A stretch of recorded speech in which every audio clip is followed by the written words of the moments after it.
भाई लोग, मैं बहुत टाइम से इंस्टाग्राम स्क्रॉल कर रहा हूँ, रिफ्रेश कर रहा हूँ, ट्विटर स्क्रॉल कर रहा हूँ, रिफ्रेश कर रहा हूँ, देख रहा हूँ कि भैया कुछ न्यूज़ आई और बहुत टाइम से कोई बढ़िया कुछ फाइट कुछ शेड्यूल नहीं हो रही थी। छुटपुट इधर उधर हो रही थी। मैं सोचता था कि क्या हो रहा है, यूएफसी इतना शांत क्यों हो गया है। उसके बाद डेना वाइट एक दिन जगे, एक दिन मतलब आज, और उन्होंने bumper announcements back to back करी हैं light weight, welter weight and feather weight division के लिए।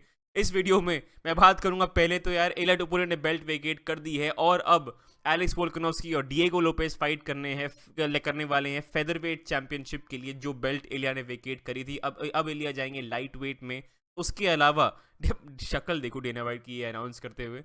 उसके अलावा माइकल चैंडलर वर्सेस पैडी पिम्बलेट एक लाइट वेट बाउट शेड्यूल हुआ है, इसकी बात करेंगे। उसके अलावा Belal Muhammad versus Jack Della Maddalena, JDM not Shavkat, Shavkat नहीं फाइट करेंगे बिलाल मोहम्मद के अगेंस्ट अगली फाइट टाइटल शॉट के लिए, जेडीएम करेंगे इंस्टेड, इसकी बात करेंगे। उसके अलावा लियोन एडवर्ड्स और शॉन ब्रेडी की फाइट हुई, मतलब भी स्केड्यूल हुई है। पहले लियोन एडवर्ड्स और जेडीएम हुई थी, इसकी भी बात करेंगे। उसके पहले अगर आपको यूएफसी के अराउंड ऐसी फन डिस्कशन देखना पसंद है हिंदी में, चैनल को सब्सक्राइब करो। अब बढ़ते हैं वीडियो में। पहले आते हैं यार, इलिया टोपुरिया ने फाइनली बेल्ट वेकेट कर दी है। बहुत टाइम से वो बात कर रहे थे ये करने की। लोगों को लग रहा था कि शायद नहीं करेंगे, मुझे भी लग रहा था कि शायद नहीं करने वाले हैं, लेकिन उन्होंने एक्चुअली कर दी। मुझे ये फीलिंग थी कि क्योंकि वो इतना ग्लोरी के मतलब के अराउंड काफ़ी बात करते हैं, तो मुझे लगा वो डबल चैंपियनशिप वाला जो पता नहीं क्या, जो थ्रिल या जो ऑप्टिक्स जो होते हैं वो चेज करेंगे, लेकिन नहीं, उन्होंने बेल्ट छोड़ दी। अब वो फेदरवेट चैंपियन नहीं है और अब वो सीधा लाइट वेट जाने वाले हैं। तो सबसे पहली बात तो डेना वाइट बिल्कुल खुश नहीं है इस चीज़ से, विच मेक सेंस। ठीक है, एक फेदरवेट का स्टार उनका जो बना था आफ्टर एलेक्स वोल्कानोव्स्की, वो जा चुका है। एंड ये चैम्प वर्सेस चैम्प जो मैचअप्स होते हैं, जो इलिया टोपुरिया चेस कर रहे हैं, इलिया वर्सेस इस्लाम, इसमें हमेशा दो बहुत बड़े मनी मेकिंग प्रोस्पेक्ट जो मतलब जो चैंपियंस होते हैं, उनमें से एक का स्टॉक गिरता ही गिरता है। तो बिजनेस वाइज थोड़ा कम अच्छा रहता है, बट इस फाइट में तब भी यार सुपर फाइट है, तो it will make up for it. Ilia versus Islam सबसे बड़ी सुपर फाइट है यूएफसी हिस्ट्री में, to be very honest with you. इससे बड़ी फाइट मतलब कॉनर खबीब के बाद I think second most hyped fight Ilia versus Islam ही होने वाली है। अब यार देखो, अगले स्टेप्स क्या हो सकते हैं इलिया टोपुरिया के। कुछ कुछ ऑप्शंस जो हैं, एक तो डस्टिन पोरियर है, दूसरा चार्ल्स ओलिवेरा है, तीसरा सीधा इस्लाम माखाचेव के अगेंस्ट एक टाइटल शॉट। तीसरा ऑप्शन हो तो वेरी ऑनेस्टली बेस्ट है, लेकिन अगर वो इलिया टोपुरिया को मिल ही रहा होता तो वो बेल्ट मेरे ख्याल से वेकेट ना करते। अब डस्टिन पोरियर भी अपनी फाइट ढूंढ रहे हैं, अगली अपनी रिटायरमेंट फाइट वो ढूंढ रहे हैं, और उन्होंने एक ट्वीट भी डाला था कि I want either max hallway और इलिया टोपुरिया। तो एक तो यार ये ऑप्शन तो उनके पास है ही, लेकिन मुझे नहीं लगता यूएफसी वो बनाएगा, क्योंकि गलती से अगर डस्टिन पोरियर जीत गए, जो वेरी पॉसिबल है, pure striking pure boxing matchup में आप डस्टिन पोरियर को काउंट आउट नहीं कर सकते हो। इलिया टोपुरिया हाँ रेसलर हैं, ये हैं वो हैं, लाइट वेट डिवीजन में नहीं कुछ बहुत बल्ला चलेगा नहीं उनका उनका ग्रैपलिंग में, तो उनको प्रॉपर बॉक्सिंग मैच करना पड़ेगा। और डस्टिन पोरियर के अगेंस्ट जब फाइट होगी तो यू नो बहुत मुश्किल फाइट होगी। मतलब बहुत ही स्लिक बॉक्सर है Dustin Poirier light weight division के, तो उनके अगेंस्ट प्योर बॉक्सिंग मैचअप इलिया टोपुरिया के लिए बहुत मुश्किल होगा जीतना। तो आई डोंट थिंक यूएफसी वो बनाएगी, बिकॉज गलती से भी अगर डस्टिन पोरियर जीत गए तो डस्टिन पोरियर के लिए तो बहुत बढ़िया होगा, लेकिन फिर वो रिटायर कर जाएंगे। उसके बाद इलिया टोपुरिया कहाँ जाएंगे? अब फेदरवेट बेल्ट भी छोड़ दी, लाइट वेट बेल्ट को भी मे बी वो फाइट अप नहीं कर पाएंगे, तो बहुत कुछ कॉम्प्लिकेशंस हैं उसके अराउंड। दूसरा ऑप्शन उनका रहेगा चार्ल्स ओलिवेरा के फाइट के लिए जाने का। चार्ल्स ओलिवेरा वर्सेस अरमान सलूकियान मोस्टली बनाने वाले हैं वो लोग। बहुत लोग बोले थे Charles versus Islam Makhachev. Light weight division बहुत कंफ्यूजिंग है इस समय, क्योंकि अभी ये जशन गेजी वर्सेस मैक्स हॉलवे भी हो रही है। इस्लाम ने ये जसन गेजी को कॉल आउट किया है, तो शायद वो लोग इस्लाम वर्सेस अरमान बना दे। अभी बेस्ट ऑप्शन यही है कि इलिया वर्सेस इस्लाम आप डायरेक्टली आप करा दो। मतलब इतना तो आप कर ही सकते हो, दो बैक टू बैक ये फेदरवेट गोड्स को नॉकआउट करते हुए आ रहे हैं इलिया टोपुरिया, और बहुत ज़्यादा कुछ है नहीं यार लाइट वेट में करने के लिए। अरमान को वो सीधा वो देंगे नहीं टाइटल शॉट।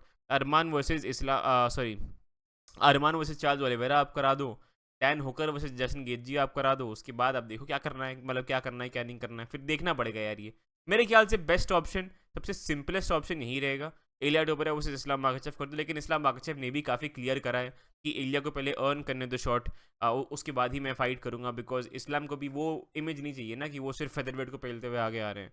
तो यार बहुत ही बड़ी न्यूज़ है ये। अब पता नहीं क्या करेंगे Ilia Topuria, may be Dustin Poirier, may be Charles Oliveira, let's see. उसके अलावा आते हैं यार Alex Volkanovski versus Diego Lopes. मुझे लग रहा है ये एलेक्स वोल्कानोव्स्की के लिए बहुत विनेबल फाइट है। डिएगो लोपेज जिस स्पीड से बाहर निकल के आते हैं right out the gate, first round में बहुत प्रेशर करते हैं, सेकेंड राउंड में बहुत प्रेशर करते हैं, लेकिन 5 राउंड फाइट में मुझे लग रहा है एलेक्स वोल्कानोव्स्की का अपर हैंड रहेगा, अनलेस डिएगो लोपेज वो इलिया टुपुरिया वाली गंदी हरकत ना करे और दोबारा अपने ये फेदर वेट गोट को नॉकआउट कर दें। लेकिन यार मुझे लग रहा है ये एलेक्स वोल्कानोव्स्की की जो फाइट है compare to Ilia Topuria, Diego Lopes बहुत फेवरेबल है उनके लिए कंपैरेटिवली। एंड मुझे ऑनेस्टली लग रहा है कि एलेक्स वोल्कानोव्स्की वापस बेल्ट ले सकते हैं, एंड ये बहुत ही फेवरेबल मैचअप है एक उनके लिए।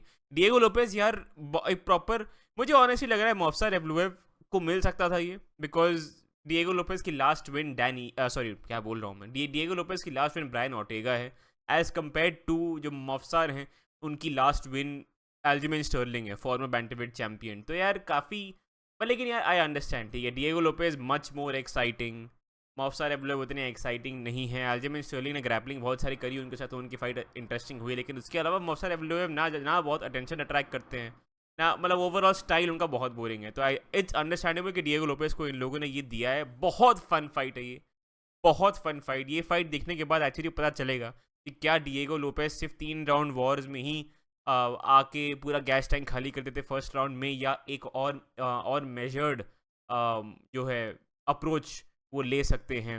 मतलब इस फाइट में हमको पता चलेगा कि क्या Diego Lopez actually high level है कि नहीं, सिंपल इज दैट।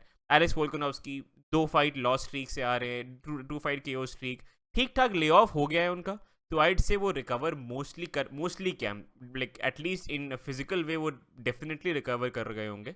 लेकिन ये मेंटली हमेशा यार आप अगर 2 बार लगातार नॉकआउट हो जाओ तो मेंटली आपको नहीं छोड़ता है। तो let's see, and Diego Lopes is a hard hitter, Brian Ortega को ऑलमोस्ट उन्होंने मतलब नॉकआउट कर दिया था, तो वो एलेक्स वोल्कानोव्स्की को भी कैच कर सकते हैं। लेकिन यार टोपुरिया के कंपैरिजन में Lopez is a much more winnable fight Alex Volkanovski के लिए, बहुत फेवरेबल मैचअप है compare to Ilia टुपुरिया। I am very बहुत ही मतलब मज़ा ही आ गया मुझे ऑनेस्टली ये देख के। बहुत टाइम से इसकी बात हो रही थी, ये वोल्कानोव्स्की वर्सेस लोपेज, पहले जो सिडनी में कार्ड हुआ था ऑस्ट्रेलिया में UFC 312, उसमें बात हुई थी शायद फाइट हो। तो अप्रैल को होने वाला UFC 314 मायामी में फेदरवेट टाइटल के लिए भाई साहब घमासान न्यूज। उसके बाद Michael Chandler versus paddy Pimblett, और ये भी मुझे बहुत अच्छी फाइट लगी actually. You know Michael Chandler को बीच में ऐसी न्यूज़ आई थी कि माइकल चैंडलर वर्सेस अरमान सरूकियान होने वाला था, बहुत लोगों ने उस पर रिएक्ट करा, लेकिन मैं भाई सीख चुका हूँ, रूमर बहुत फैलते हैं, जब तक ऑफिशियल अनाउंसमेंट नहीं आता है नहीं करूँगा मैं रिएक्ट उस पर, नहीं बनाऊँगा मैं उस पर वीडियो, मैं नहीं करूँगा उस पर बात। अब प्रॉपर स्केड्यूल हो गई है, चैंडलर वर्सेस पिमलेट इंस्टेड। अरमान वाली न्यूज़ कतई फॉल्स थी, अरमान के मैनेजर ने जो बंदे ने वो न्यूज़ निकाली थी उसको गरियाया था प्रॉपर ट्विटर पे। बट ठीक है यार, Michael Chandler versus paddy Pimblett 5 round को मेन इवेंट होगा ये UFC 314, ये एलेक्स वोल्कानोव्स्की और डिएगो लोपेज की फाइट की जस्ट नीचे। और ठीक है यार, पता है बहुत टाइम से माइकल चैंडलर को बहुत फेवरेबल मैचअप्स मिल रहे थे यार। चार्ल्स ओलिवेरा के अगेंस्ट उनको दूसरी फाइट नहीं मिलनी चाहिए थी, उनको डस्टिन पोरियर से फाइट मिल गई, उनको जस्टिन गेजी से फाइट मिल गई, उनको मतलब बहुत फेवरेबली उनको ट्रीट किया गया है जब से वो UFC में आए हैं। फन फाइटर हैं बट डर्टी एज फक, बहुत डर्टी फाइटर हैं, इसलिए मुझे बिल्कुल पसंद नहीं है माइकल चैंडलर। लेकिन ये मतलब बहुत बढ़िया फाइट है ये। माइकल चैंडलर फाइनली अपने नीचे फाइट कर रहे हैं जो मतलब अप एंड कमिंग प्रोस्पेक्ट हैं पैडी पिमलेट। और ये पता है ये स्पेशली इंटरेस्टिंग एक चीज़ ये है, इलिया ने वेकेट करके वो अब लाइट वेट में आ रहे हैं, अब पैडी भी ऑन द कम अप है। पैडी अगर चैंडलर से जीत गए तो बहुत ही अच्छे फेवरेबल पोजीशन में आ जाएंगे कोई टॉप 5 ओपोनेंट से फाइट करने के लिए। और इलिया टुपुरिया भी अगर मतलब इलिया और पैडी का उनकी बहुत टाइम से बीफ चल रही है, तो अगर पैडी भी अनडिफीटेड रहे एंड अगर इलिया भी अनडिफीटेड रहे तो मे बी ये लोग चैंपियनशिप के लिए फाइट कर सकते हैं। लेकिन बहुत कुछ होना है उसके पहले भी, पैडी को ये फाइट जीतनी है, पैडी को टॉप 5 फाइट जीतनी है, इलिया को इस्लाम को बीट करना है, बहुत कुछ होने वाला है उसके पहले। लेकिन इन दोनों के बीच की फाइट बहुत बिकेगी, बढ़िया कोमेन इवेंट हो गई। अब मैं बहुत ही आगे सोच रहा हूँ खैर, लेकिन इलिया वर्सेस पैडी पॉसिबिलिटी है विच इज़ वेरी फन। इस फाइट में मुझे लग रहा है यार माइकल चैंडलर का समय आ गया है, तो इस फाइट के बाद वो कॉनर मैग्रेगर का वेट करें या तो वो निकलने स्पोर्ट से। बट मोस्टली फाइट में ये पैडी पिमलेट का अपर हैंड रहेगा। वेरी ऑनेस्टली माइकल चैंडलर बहुत ही गंदी स्ट्रीक से आ रहे हैं, आई डोंट थिंक वो हाई लेवल हैं अभी। उनकी एंट्रेंस UFC में बहुत बढ़िया थी, उसके बाद से वो सिर्फ टोनी फर्गसन से फाइट जीते हैं, और Tony Fergusson 8 fight loss streak पे हैं इस समय। तो डजंट से मच। जो विन थी वो डैन हुकर के बाद हैज़ एन एज्ड वेल जो बोलते हैं। बट ठीक है, moving on. Belal Muhammad versus Jack Della Maddalena. अब इसमें बहुत लोगों के सवाल आएंगे कि यार शाफका तो क्या हो गया भाई, शाफका पता नहीं। ठीक है, मतलब मोस्ट प्रोबेबली एक ही मेरे दिमाग में सोल्यूशन बोल रहा हूँ, रीज़न आ रहा है कि शाफका इंजर्ड है। क्योंकि और कोई रीज़न ज़्यादा इसका हो नहीं सकता है। और मतलब बहुत ही मतलब बहुत ख़राब लग रहा है शाफकात के लिए। पहली बात तो ये, क्योंकि शाफकात इयन गैरी की जब फाइट शेड्यूल हुई थी उनकी, उसके पहले वो बिलाल मोहम्मद जब फाइट करने वाले थे और बिलाल मोहम्मद ने पुल आउट किया था इंजरी की वजह से। उसके बाद शाफकात खुद इंजर हो गए। तो बहुत टाइम पे जो टाइटल शॉट उनका बिल्ड हो रहा था वो हो ही नहीं पाया। लेकिन अंडरस्टैंडेबल, ठीक है। शाफकात की जो लास्ट फाइट थी इयन गैरी वाली, उसके बाद से मैं आर्ग्यू करूँगा कि उनका यह जो ऑरा होता है ना, जो जो शाफकात तो डर लेके आ रहे थे, मतलब शाफकात के नाम के अराउंड जो डर था लोगों का, इयन गैरी की फाइट के बाद से वो बहुत सिमर डाउन हो गया था। बिकॉज लोगों ने देखा कि यार इयन गैरी ने ऑलमोस्ट फिनिश कर दिया रियर नेकेड चोक से शाफकात को।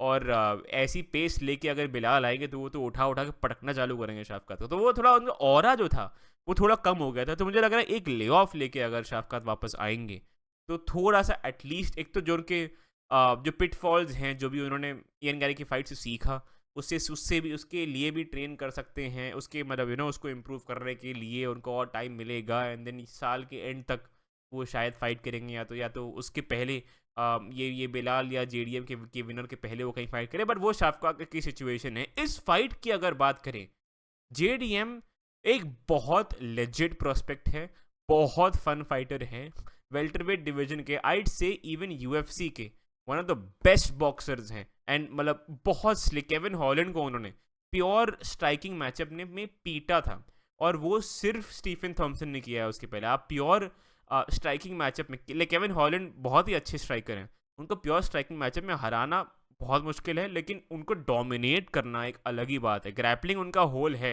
लेकिन स्ट्राइकिंग उनका टॉप, लाइक क्या कहते हैं, उनका स्ट्रॉन्ग पॉइंट है। उसमें जेडीएम ने उनको डोमिनेट किया था। तो एंड जेडीएम की लास्ट फाइट गिलबर्ट बर्न्स के अगेंस्ट थी।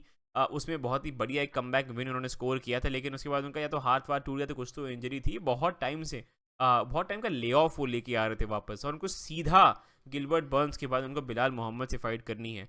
आइड से क्वालिटी ऑफ कंपटीशन में बहुत डिफरेंस है, क्योंकि गिलबर्ट बर्न्स के अगेंस्ट जब फाइट करी थी तब बिलाल मोहम्मद उनको पीट के उनको मतलब लहूलुहान कर चुके थे। मतलब लहूलुहान के बहुत मतलब, लेकिन बहुत कुछ टूटा था, मतलब लाइक अंजर पंजर उनके बहुत ढीले हो गए थे उस फाइट में। तो मतलब बेस्ट वर्जन ऑफ बर्न्स जो शिमायब ने फेस किया था, वो फेस तो नहीं किया था जेडीएम ने आइड से। तो मतलब jump in quality of competition extreme तो है जेडीएम के लिए, लेकिन मुझे लग रहा है बहुत ही बढ़िया फाइट है ये। और मतलब ये ऐसी फाइट है जहाँ पे आप मतलब बहुत मुश्किल है आपको डिसाइड करना, क्योंकि यार देखो, बिलाल जेडीएम को टेक डाउन करेंगे, लेकिन वो क्लोज क्वार्टर्स में जो अग्रेशन लेके आते हैं जेडीएम, और जो टक टक टक टक टक करके जो बॉक्सिंग कॉम्बिनेशंस लगाते हैं केज के अगेंस्ट, और इन जनरल जब क्लोज रेंज में जब आते हैं, तो यार ये बिलाल मोहम्मद के लिए के अगेंस्ट अगर वो करेंगे 5 राउंड में, तो बहुत ही एक मुश्किल फाइट होगी बिलाल मोहम्मद के लिए यार। मतलब इसकी अलग से मैं प्रिडिक्शन वीडियो बनाऊंगा जब ये कार्ड एक्चुअली आएगा। अभी के लिए मैं बहुत एक्साइटेड हूँ इस फाइट के लिए भी, मतलब मज़ा ही आ गया यार। बट ठीक है यार, उसके अलावा वैसे कितनी सारी न्यूज़ है भाई, वो क्या पूरा बम गिरा दिया है डेना वाइट ने कतई। बट ठीक है यार, लियोन एडवर्ड्स और जेडीएम के पहले फाइट होने वाली थी, इसकी मैं बहुत बात नहीं करूँगा। लेकिन अब मार्च 22 को लियोन एडवर्ड्स और शॉन ब्रेडी की फाइट होने वाली है। शॉन ब्रेडी को लोग भूल गए थे वेरी ऑनेस्टली।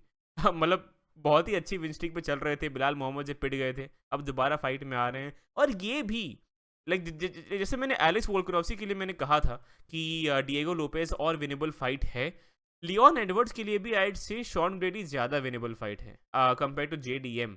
तो ये मुझे लग रहा है बहुत अच्छा एक बाउंस बैक। मुझे लग रहा है शॉन ब्रेडी यार, मतलब यार ग्रेट ग्रैपलर, ग्रेट फाइटर, लेकिन यार स्ट्राइकिंग थ्रेट बिल्कुल नहीं है यार उनका। आई जस्ट मतलब वो टेक डाउन करके होल्ड करना, एक wet blanket quote and quote जो बोलते हैं, जो मतलब प्ले एंड प्रे जो होता है, वो करने में स्पेशलाइज करते हैं। शॉन ब्रेडी का एक डिसीजन स्ट्रीक चलता हुआ आ रहा है बहुत टाइम से। एंड बियॉन्ड दैट बहुत ज़्यादा exciting fighter I wouldn't say Sean Brady हैं। तो मुझे लग रहा है ये थोड़ा सा स्नूज फेस्ट फाइट होने वाली है। स्नूज फेस्ट मतलब थोड़ी सी बोरिंग फाइट एक्सपेक्ट कर सकते हो आप। लेकिन यार लियोन एडवर्ड्स के लिए ये बहुत ज़्यादा फेवरेबल फाइट होगी compare to JDM. JDM I think बहुत ही बड़े थ्रेट थे लियोन एडवर्ड्स के लिए, एंड लियोन एडवर्ड्स को एट दिस पॉइंट उनका एक बाउंस बैक विन चाहिए वो कॉन्फिडेंस रीगेन करने के लिए। तो शॉन ब्रेडी बहुत ही बढ़िया फाइट है। मुझे लग रहा है लियोन एडवर्ड्स पीटने वाले हैं शॉन ब्रेडी को, वेरी ऑनेस्टली। 5 राउंड फाइट में आई थिंक लियोन एडवर्ड्स बहुत वेल राउंडेड है। मुझे नहीं लग रहा है शॉन ब्रेडी मतलब टेक डाउन कर भी लेंगे उनको। मुझे लग रहा है शॉन ब्रेडी यार, अगेन जो अमेरिकन रेसलर प्रॉब्लम होती है वही शॉन ब्रेडी की भी है।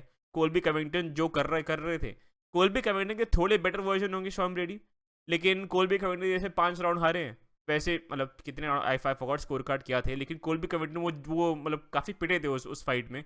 शॉन ब्रेडी थोड़ा कम पिटेंगे, लेकिन अपर हैंड लियोन एडवर्ड्स का तब भी रहेगा। यही मसला है भाई अमेरिकन रेसलर्स का। I just don't, top level पे आ जाएंगे बट आई थिंक हमेशा वो टॉप मतलब एकदम हाईएस्ट लेवल पे आके केव करेंगे, एंड लियोन एडवर्ड्स के अगेंस्ट मुझे लग रहा है शॉन ब्रेडी भी केव करेंगे। तो बम्पर अपडेट्स थी UFC 314 और UFC 315, भयानक कार्ड्स मुझे लग रहे हैं। मैं सोच रहा हूँ उनके बारे में पूरा ऐसा। उसके अलावा भी बहुत बहुत सारी फाइट्स है यार। उसके अलावा कार्लोस प्राउडेस से जेफ नील, उनका मैं कवर भी नहीं कर पाया हूँ इस वीडियो में। मैं अलग से इन दोनों कार्ड्स की बात करूंगा, उनकी एक एक फाइट के थ्रू जाऊंगा। बहुत ही banger cards back to back ये लगे पड़े हैं, तो उसके लिए स्टे ट्यून्ड। उसके अलावा वीडियो पसंद आए लाइक करना, चैनल को सब्सक्राइब करना। आप लोग मुझे बताओ कि इलिया डोबरिया अगला कर क्या सकते हैं, ये मुझे कमेंट से बताओ। क्या उनको सीधा इस्लाम के अगेंस्ट टाइटल शॉट मिलेगा, क्या उनको डस्टिन मिलेगा, क्या उनको चार्ल्स ओलिवेरा मिलेगा? आप लोग मुझे कमेंट से बताओ। उसके अलावा वीडियो पसंद आया लाइक करना, चैनल को सब्सक्राइब करना। मैं आपको मिलता हूँ अगली वीडियो में। बाय।